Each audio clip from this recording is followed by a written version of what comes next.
இந்த வீடியோல 3 BHK மூவியோட ரிவ்யூ தான் பார்க்க போறோம். இந்த வீடு கிடைச்சிட்டா அப்பா சந்தோஷப்படுவார்ல. 3 BHK அப்படின்னா என்னன்றது சிட்டில இருக்க நிறைய பேருக்கு தெரியும் அண்ட் படிச்சவங்களுக்கு தெரியும். ஒரு சிலருக்கு தெரியாது இல்லையா, அவங்களுக்காக சொல்லிடுவோம். என்ன மனுஷன் 3 BHK அப்படின்னா 3 பெட்ரூம் ஒரு ஹால் அண்ட் கிச்சன். இததான் 3 BHK ன்னு சொல்லுவாங்க. ஏண்டா இது கூட எங்களுக்குலாம் தெரியாதா அப்படின்னு ஒரு சிலர் கேட்பீங்க. பட் தெரியாமலும் ஒரு சிலர் இருப்பாங்கல்ல, அவங்களுக்கும் சொல்லணும்ல, அதனாலதான் இந்த டெஃபினேஷன். சரி, இந்த படத்தை பார்த்தாச்சு. நிறைய பேர் சொல்றாங்க இது சூரியவம்சம் பார்ட் 2 மாதிரி இருக்கு அப்படின்னு சொல்லி. அப்படியா அப்படின்னு கேட்டீங்கன்னா அதெல்லாம் கிடையாது. அவங்க 2 பேரும் நடிச்சா சூரியவம்சம் ஆயிருமா? ஏன் பாட்டாளி ஆக கூடாதா? இல்ல தென்காசி பட்டணம் மூவேந்தர்லாம் ஆக கூடாதா? அதையே சூரியவம்சமே புடிச்சு சுத்திட்டு இருக்காங்கன்னு தெரியல. அதானே அவர்தான் அந்த படத்திலே பஸ் கிஸ் எல்லாம் வாங்கி பெரிய ஆள் ஆயிட்டாரே. அப்படி இருக்கிறவருக்கு எதுக்கு 3 BHK வாங்கணும்னு ஆசை வரப்போதே? சும்மா சொல்லணும்னு சொல்றது. அப்படியே சூரியவம்சம் படம் பார்த்த மாதிரியே இருக்குப்பா. ஆனா மக்களே, இந்த படத்தை பார்க்க போறீங்க அப்படின்னா அந்த படத்தெல்லாம் மைண்ட்ல வச்சுட்டு போவாதீங்க. அதுக்கும் இதுக்கும் சுத்தமா சம்பந்தமே கிடையாது. புரிஞ்சதா? என்னால முடியலனா என்ன, பிரபு இருக்கான். நான் தோத்தாலும் அவன் ஜெயிச்சிருவான். சரி, இப்ப படம் எப்படி இருக்கு அப்படின்னு பாத்துடலாமா? அதுக்கு தானே வந்தேன் வைவே. அதுக்கு முன்னாடி ஒருத்தவங்க உங்கள்ட்ட ஏதோ சொல்லணுமா, பார்த்துட்டு வந்துருங்க. ரிவ்யூவை கண்டினியூ பண்ண போறதுக்கு முன்னாடி நிறைய பேருக்கு யூஸ்ஃபுல்லா இருக்க ஒரு ஆப் பத்தி சொல்ல போறேன். அந்த ஆப்போட பேர் டியூலிங்கோ. இந்த டியூலிங்கோ ஆப் மூலியமா நீங்க எந்த லாங்குவேஜ் கத்துக்கணும்னு நினைக்கிறீங்களோ அதை ஈஸியா கத்துக்க முடியும். அண்ட் இதுல 40+ லாங்குவேஜ் இருக்கு. இதெல்லாம் நீங்க கத்துக்கணும் அப்படின்னு நினைச்சீங்கன்னா கேமிஃபைட் ஃபீச்சரோட ஈஸியா விளையாடியே கத்துக்க முடியும். இதுக்கு எனக்கு பெருசா இங்கிலீஷ் தெரிஞ்சிருக்கணுமா அப்படின்னு கேட்டீங்கன்னா கண்டிப்பா தேவையே கிடையாது. ஜஸ்ட் பேசிக் இங்கிலீஷ் தெரிஞ்சாலே போதும். அதை வச்சு நீங்க அட்வான்ஸ் லெவல் கூட கத்துக்க முடியும். இந்த ஆப்போட லிங்க் டிஸ்கிரிப்ஷன்ல இருக்கு. இன்கேஸ் உங்களுக்கு இங்கிலீஷ் கத்துக்கணும் அப்படின்னு நினைக்கிறீங்க அப்படின்னா இதுல போய் இங்கிலீஷ் அப்படின்னு செலக்ட் பண்ணணும். செலக்ட் பண்ணிட்டு ஜஸ்ட் ஒரு 3 மினிட்ஸ் ஒரு நாளைக்கு சூஸ் பண்ணாவே போதுமானது. ஃபைனலி இதில் கேட்குற கொஸ்டின்ஸ்க்குலாம் நீங்கள் ஆன்சர் பண்ணுறது மூலியமாகவே உங்களோட இங்கிலீஷை நீங்கள் சுலபமாக கற்றுக்க முடியும். ஸோ இதில் நிறைய எக்ஸசைசஸ்லாம் இருக்குது. இதெல்லாம் நீங்கள் சால்வ் பண்ணுறது மூலியமாகவே டே பை டே உங்களால் நிறைய இங்கிலீஷ் கற்றுக்க முடியும். இந்த ஆப்போட லிங்க் டிஸ்கிரிப்ஷன்ல இருக்கு. ஒருவேளை உங்களுக்கு இங்கிலீஷ் கத்துக்கணும் அப்படின்னு நினைச்சீங்கன்னா இப்பவே இந்த லிங்கை கிளிக் பண்ணி டியூலிங்கோவை டவுன்லோட் பண்ணிக்கோங்க. சரி, சிம்பிளா இந்த ஸ்டோரி என்ன அப்படின்னு கேட்டீங்கன்னா ட்ரெய்லர் பார்க்கணும்னு கூட அவசியம் கிடையாது. இந்த படத்தோட டைட்டில் அண்ட் அதுல இருக்க கேஸ்ட் எல்லாம் பார்த்தாலே உங்களுக்கே தெரிஞ்சிருக்கும். ஒரு சாதாரண குடும்பம், லோவர் மிடில் கிளாஸ் அப்படின்னு வச்சுக்கோங்களேன். அவங்களுக்கு சொந்தமா வீடு வாங்கணும்னு ஆசை. கடைசியா இந்த வீடு வாங்கினாங்களா இல்லையா அப்படின்றது தான் கதை. இந்த படத்துக்கு போறதுக்கு முன்னாடி இந்த படத்தோட ஹீரோ யாரு அப்படின்னு பார்த்தா சித்ரா அரவிந்தன். என்னென்ன குழப்பறீங்க? புரியுற மாதிரி சொல்லுங்க. அதான் நம்ம சித்தார்த். அவர் கொஞ்சம் ஓவரா வாய் பேசுவாரே, அந்த மாதிரி இந்த படத்துல ஏதாவது பேசி வச்சிருப்பாரோ அப்படின்னு பார்த்தா சித்தா படத்துல எவ்வளவு சட்டிலான ஒரு ரோல்ல நடிச்சாரோ அதே மாதிரி இந்த படத்துலயும் ஒரு நல்ல அப்பா புள்ளையா நடிச்சிருக்காரு. எதுவும் பெருசா குறை சொல்ல முடியாத அளவுக்கு நல்லாவே நடிச்சிருக்காரு. நல்லா படிச்ச ஒரு ஆள் ஆயிடுவேன் எங்க வீட்டுல நம்புறாங்கடா.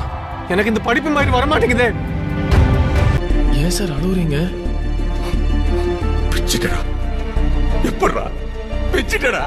ஆனா நம்ம சரத்குமார் ரொம்ப பாவம்ப்பா. எந்நேரமும் ஏதோ பறிப்போன மாதிரியே மூஞ்ச வச்சிட்டு இருப்பாரு. ஸ்டார்ட் டு எண்ட் நம்ம ரெட்ரோ படத்துல வர்ற சூர்யா மாதிரி சிரிக்கவே மாட்டார். அப்படி ஒரு குடும்ப தலைவன். அவருக்கு ஒரு மனைவி தேவயானி. அவங்களுக்கு பெருசா டயலாக்லாம் கிடையாது, எமோஷனாலேயே பேசியிருப்பாங்க. அதாவது கதவு ஓரமா நின்னுக்கிட்டு புருஷனுக்கு பயந்துகிட்டு ரியாக்ஷன் மட்டுமே கொடுத்துட்டு இருப்பாங்க தெரியுமா, அந்த மாதிரியான ஒரு ரோல். நம்ம என்ன டூருக்கு வந்திருக்கோம், ஜாலியா இருக்கிறதுக்கு போ. அந்த ரோலுக்கு ஏத்த மாதிரி இவங்களும் ஆப்டா நடிச்சிருக்காங்க. அதுக்கப்புறம் ஒரு தங்கச்சி, அவங்க யாரு தெரியுமா, இந்த குட் நைட் அப்படின்னு ஒரு படம் வந்துச்சு, அந்த படத்தோட ஹீரோயின். சொல்லிட்டா அதை நீ பார்க்க கூடாதா? நம்ம ஃபியூச்சர்ல வீடு கட்டுறப்போ பெரிய வீடா கட்டுறோம். வாசல்ல ஒரு board, Vasudevan and family. But இது எல்லாத்தையும் தாண்டி இந்த படத்துல ஆக்சுவல் ஹீரோயின் ஒருத்தங்க இருக்காங்க. அவங்கள பாக்குறப்போ இந்த படம் பார்த்த நிறைய பேர் கேட்கிற கேள்வி என்னவா இருக்கும் தெரியுமா? எனக்கு என்ன தெரியும்? கேள்வி கேட்பாங்களான்னு தெரியாது, பட் மனசுக்குள்ள இதை கண்டிப்பா நினைச்சிருப்பாங்க. எத்தனையோ அழகழகான ஹீரோயின்லாம் இருக்கிறப்போ எதுக்காக இவங்கள போட்டிருக்காங்க அப்படின்னு சொல்லிட்டு. பட் அவங்களை சூஸ் பண்ணதுக்காகவே இந்த டைரக்டருக்கு ஒரு மிகப்பெரிய பாராட்டுக்கள். நான் என் கடமையை தானே செஞ்சேன். அதுக்கு பாராட்டு விழா.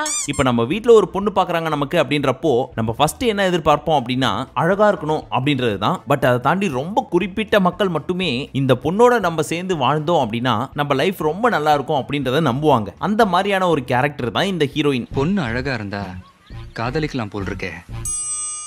நீ கிளறிய பார்க்க போல. உனக்கு உங்க அப்பாவை ரொம்ப பிடிக்கும்ல? சரி, ட்ரெய்லரை பாக்குறப்பவே நமக்கு புரிஞ்சு போச்சு இந்த வீடை வாங்குறாங்களா இல்லையா அப்படின்றது தான் கதை அப்படின்னு சொல்லி. அதை மீறி படத்துல என்ன வச்சிருக்க போறாங்க அப்படின்னு கேட்டீங்கன்னா ஃபர்ஸ்ட் ஹாஃப்லயே ஓரளவுக்கு முடிஞ்சிருச்சு படம். வாங்கினாங்களா இல்லையா, அடுத்து என்ன ஆக போகுது அப்படின்றதெல்லாம் கரெக்டா கண்டுபிடிச்சாச்சு. சோ எப்படி செகண்ட் ஹாஃப் எடுத்துட்டு போறாங்க அப்படின்னு பார்த்தா எப்படியோ தட்டு மாதிரி எடுத்துட்டு போயிட்டாங்க. பட் எக்ஸ்பெக்ட் பண்ற மாதிரி தான் இருக்கும். பட் ஃபர்ஸ்ட் ஹாஃபை கம்பேர் பண்றப்போ செகண்ட் ஹாஃப் கொஞ்சம் நல்லாவே இருந்துச்சு. ஓஹோ, சூப்பர். நீங்க ஒரு 90s கிட்டா இருந்தீங்கன்னு வச்சுங்களேன், உங்க அப்பாக்கு எந்த ஒரு ஹேபிட்டும் இல்லாம கஷ்டப்பட்டு பார்த்து சேர்த்து வச்சு அந்த காசை மட்டுமே நம்பி ஒரு வீடு வாங்கியிருந்தாங்கன்னா இந்த படம் உங்களுக்கு ரொம்பவே கனெக்ட் ஆகும். அண்ட் உங்களோட பாஸ்ட் லைஃப்லாம் அப்படியே லைட்டா வந்து போகும். ஆனா என்ன நல்லா போகும், அடி வாங்குவாங்க, திருப்பி ரிப்பீட், இப்படியே மாறி மாறி மாறி மாறி மாறி இந்த ஒரே டெம்ப்ளேட்லயே சுத்திட்டு இருக்குது படம். இப்படியே தான் செகண்ட் ஹாஃபும் போயிருமோ அப்படின்னு நினைச்சிட்டு பார்த்துட்டு இருக்கிறப்போ கொஞ்சம் கதையில சேஞ்ச் பண்ணுவோம் அப்படின்னு சொல்லி ஒரு சிலதெல்லாம் சேஞ்ச் பண்ணிருக்காங்க. அதெல்லாம் எல்லாராலையும் ஏத்துக்க முடியுது அப்படின்றதுனாலையும் நம்மளால கனெக்ட் பண்ணிக்க முடியுது அப்படின்றதுனாலையும் பெருசா செகண்ட் ஹாஃப்லாம் குறை சொல்ற அளவுக்கு இல்ல. ஒரு 7 லட்சம் ரூபாய் சேர்த்து வச்சிருக்கேன். என்ன சார் 7.5 8 காமெடி பண்றீங்க? மியூசிக் இந்த படத்தோட மிகப்பெரிய பிளஸ் பாயிண்ட். ஏன்னா ஒரு சில சீன்ஸ் எல்லாம் அப்படியே காதை மூடிட்டு கேட்டோன்னு வைங்களேன், ரொம்ப ஸ்லோவா போற மாதிரி இருக்கும். அதுவே மியூசிக்கோட கேட்கறப்போ நம்மள லைட்டா மூக்கு உறிஞ்சிக்கிட்டே அழ வைக்கும். அதுக்காகவே நம்ம அம்ரித் ராமநாத்துக்கு வாழ்த்துக்களை சொல்லிடலாம். நல்லா போட்டிருக்கீங்க ஐயா, உங்களுக்கு கண்டிப்பா ஒரு பிரைட் ஃபியூச்சர் இருக்கு. வாழ்த்துக்கள். கை கொடுங்க. எதுக்குடா கை கொடுங்க சொல்றேன். எதுக்கு?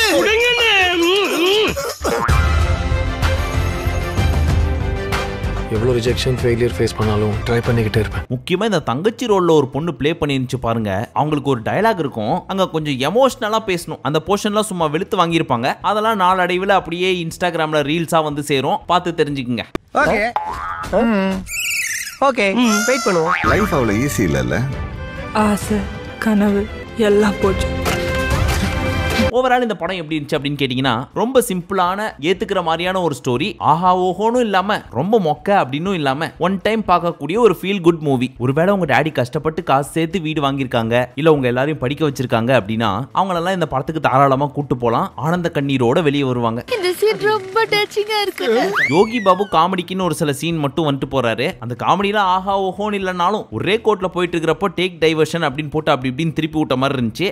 இவனை ஏன்பா கிட்ட கிட்ட காட்டுறீங்க? இதுக்கு மேல இந்த ரிவ்யூல சொல்றதுக்கு ஒண்ணும் கிடையாது. பிடிச்சிருந்தா போய் பாருங்க. வீடு வாங்கி ஆகணும்னு அப்படி என்ன பிடிவாதம் வாசு உனக்கு? வீடுங்கிறது மரியாதை இல்லையா? ஆனா சித்ரா அரவிந்தனுக்கு ஒன்னு சொல்லணும், தயவு செஞ்சு நீங்க இந்த மாதிரி ஸ்டோரியை சூஸ் பண்ணுங்க, உங்களுக்கு பர்ஃபெக்ட்டா செட் ஆகுது. அதை விட்டு இந்தியன் 2ல வந்தீங்களே அந்த மாதிரிலாம் பண்ணாதீங்க. முக்கியமா பிரஸ் மீட்னு வர்றப்போ கொஞ்சம் பார்த்து பேசினா நல்லது. நம்ம தான் என்ன பேசினாலும் கேட்டு போட்டு அடின்னு அடிக்கிறாங்களே, அப்புறம் எதுக்கு பிரஸ் மீட்டுக்கெல்லாம் போய்கிட்டேன்? உங்க நல்லதுக்காக சொன்னேன், வேணா எடுத்துக்கங்க, இல்லைன்னா விட்டுருங்க. மீண்டும் உங்களை அடுத்த வீடியோவில் சந்திக்கும் வரை நன்றி, வணக்கம், நமஸ்தே, நமஸ்கார்.